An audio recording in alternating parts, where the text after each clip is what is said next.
Hey everyone! So recently I was watching this video where somebody was talking about all of the books that were coming out soon, like the new releases they were interested in, and there was a couple in there that were like witchy books, and I had commented down below and said, you know, I don't think that I am really interested in witchy books, but that one sounds interesting. And after that, just for a couple days I was thinking about it and I was like, am I interested in witchy books? Am I not? I think I'm not interested in witchy books. But then I took a moment and I looked at my Goodreads, and it turns out I own a lot of witchy books. So I must have been interested enough to buy them. And I had a bunch of other witchy books on my Goodreads TBR.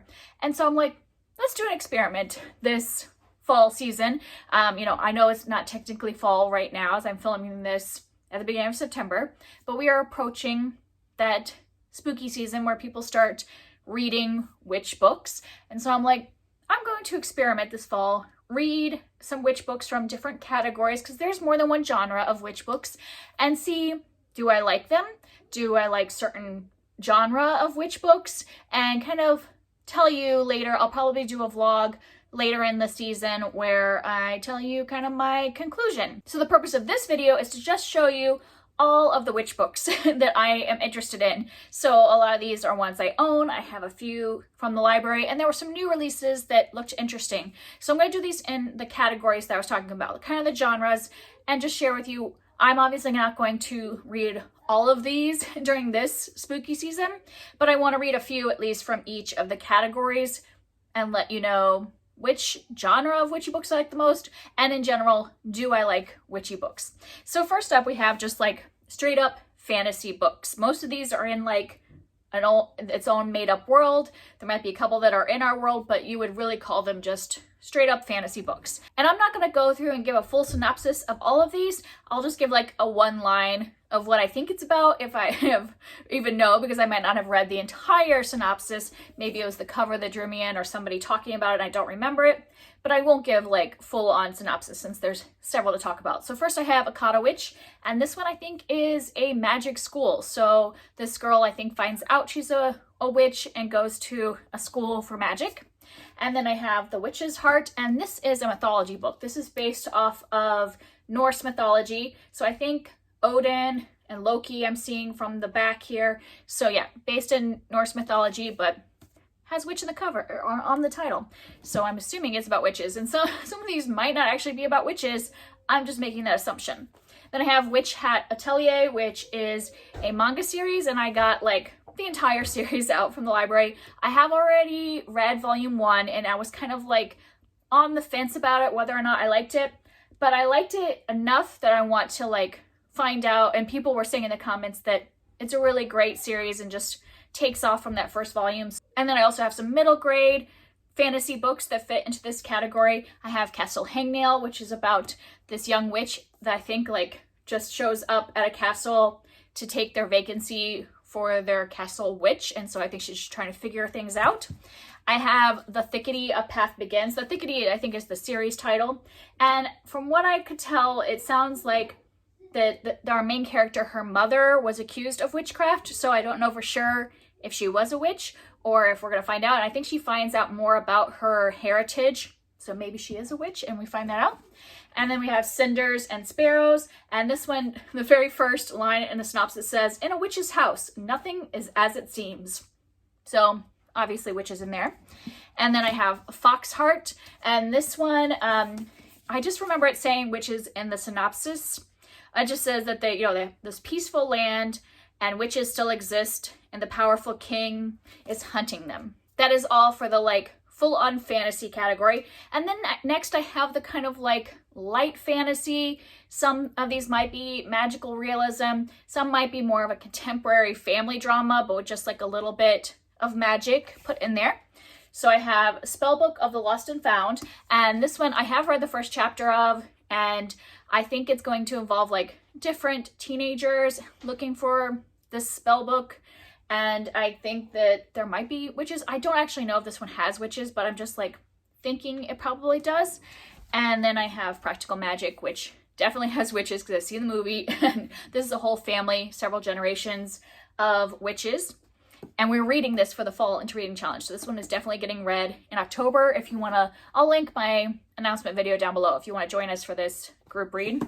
And then I have The Orphan Witch. And this one is also one that I think is like a family thing where, okay, it looks like the main character has been in foster care. So maybe there is like witchcraft in her birth family and she's discovering her heritage.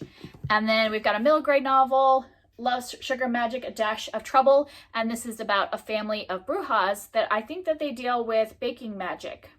So that sounds like fun. Also in that category of light magic, I have a few things that were just like published in 2022, like just recently. And so I'm still waiting for them to come from the library. Hopefully they'll be here in the next couple weeks.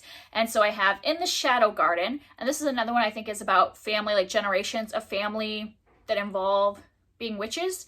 And then I have The Very Secret Society of Irregular Witches.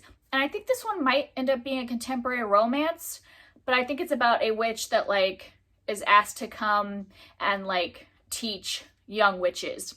But I think there's going to be a romance involved too. I'm not for sure about that one. I haven't heard a lot about it. And then I have Maria Maria, which is a novella. And this is in a collection of other short stories as well. But I think the novella is about a school of brujas.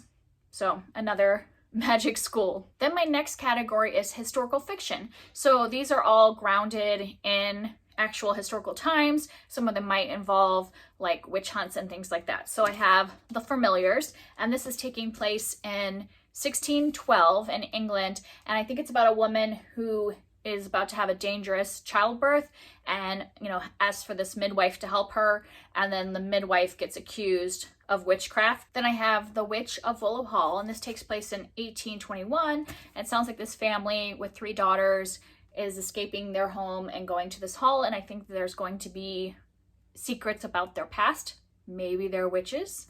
I mean, there's got to be a reason it's called The Witch of Willow Hall. Then I have the classic The Witch of Blackbird Pond, which I read as a kid and I remember enjoying, so I wanted to try it out again as an adult. And this one is about a girl who I think she moves to a new place and becomes friends with an older woman who is then accused of witchcraft. I'm not sure exactly the time period this takes place, but it's in the United States and it keeps talking about the colonies, so around that time period. And then last I have The Mercies, which takes place in 1617 Norway. And this sounds really fascinating. It's about this town where all of the men drown at sea, like they're off on boats and they all drown, and so the women are taking over all of the work of the town, and then somebody, an outsider, comes in and starts accusing all of the women of witchcraft. And so that sounds really interesting. And then the last category is kind of a mix mash, and it, you know, it would fit some like gothic, some horror, mystery, all that kind of mashed into one. I don't read a lot of like straight up horror, so these aren't necessarily straight up horror novels. I have White is for Witching, which is about a family home and like strange things begin happening there. So I think this is kind of like more of a gothic horror. And then I have The Year of the Witching, and this also I think takes place in like puritanical society, but I think this is a little more on the fantasy side than historical fiction from what I've heard. Like I don't know that it's actually like the United States. I think it's kind of like a fantasy puritanical culture, and I've heard really good things about this one, but I'm not exactly sure what it's about. And then the next one I think is a straight up thriller maybe, or mystery. This is The Lighthouse Witches, and it's about this woman who moves with her daughters to this lighthouse, and then her daughters go missing, or at least two of her daughters go missing, and she learns that the cave beneath the lighthouse was once a prison for women accused of witchcraft. And I heard this recommended on a podcast at some point, I don't remember exactly, and that one sounded like interesting and be something that would get away from just the straight up fantasy genre. And then I have a cozy mystery. I have Bait and Witch, and I think this is about a woman who is a librarian and moves to a new town, and I think she's hiding the fact that she has magic and is a witch. And I mean, there's a black cat in the cover, so I had to get it because I just thought this would be a nice light cozy mystery to read. And then the last one, I don't know if you call this a witchy book, but I have Macbeth by Shakespeare. And, you know, I know there are witches in this one. I read it in high school. I don't remember much about it. I wouldn't call it necessarily a witchy book, but there are witches in it. And so I thought it would be fun to read this fall season. So that's it. Those are all of the witchy books that I own or have gotten from the library. And I'm just going to try a few from each of those genre categories, see what I'm interested in. If any of these are ones you would highly recommend, let me know down below, and so that I could kind of like prioritize what I decide to read. And then some point, probably end of October, early November, I'll let you know the outcome. Do I actually like witchy books? See you next time. Bye.